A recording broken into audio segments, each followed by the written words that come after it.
Alors là, on va faire des sachets qu'on va remplir avec un mélange de graines et de sédiments et qu'on va les placer dans les temps. Là, l'idée c'est de savoir en tout cas où est-ce qu'ils sont pour revenir voir au printemps et cet été pour voir si ça a fonctionné, si les graines sont sorties.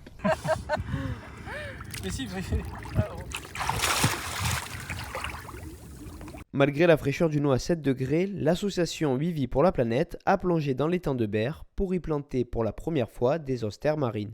Cette action écologique intervient pour recréer un écosystème dans ce bassin qui a été détruit par des crises climatiques et le rejet d'eau douce par la centrale EDF de Saint-Chamas. Pour recréer la plantation de cet herbier des mers, Wivi pour la planète a été aidé par le JIPREB, un syndicat mixte qui est chargé d'études scientifiques sur l'évolution de l'écosystème de la lagune de Berre. On travaille avec eux aujourd'hui parce que nous, on a également fait de la restauration d'herbiers, de zoster naines, pour créer un herbier mixte, donc avec les deux espèces. L'objectif, c'est de voir d'une part si ça peut fonctionner, et c'est d'avoir plus de résilience face aux changements des conditions environnementales. Depuis plusieurs années, les deux organismes se mettent en œuvre pour faire repartir ces différents herbiers aux multiples vertus. L'an dernier, Wivi pour la planète a cultivé plus de 400 000 graines de zoster marine. Une grande partie d'entre elles a été plantée à Istres et à Saint-Chamas avec des résultats plus ou moins concluants selon les lieux. Mais ce travail de plantation à la main reste primordial car cette méthode est la plus efficace pour redonner vie à ces plantes. nous, ce qu'on veut, c'est vraiment accélérer la réintroduction des graines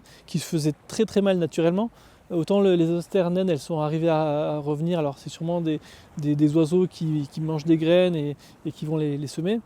La zoster marine, on n'a jamais vu de départ spontané et on s'est aperçu qu'en le faisant à la main, ça marchait. Donc si on arrive à faire gagner 10 ans, 20 ans ou 50 ans sur la réintroduction des herbiers, voilà, c'est ça de gagner, quoi. Et après, l'idée, c'est vraiment qu'ils se débrouillent sans nous. Ouais. Lors de cet après-midi, ce sont plus de 500 graines qui ont été plongées. Grâce à la fraîcheur de l'eau, elles vont pouvoir éclore avant de recréer de nouvelles graines qui permettront de développer à nouveau l'écosystème de l'étang de Berre.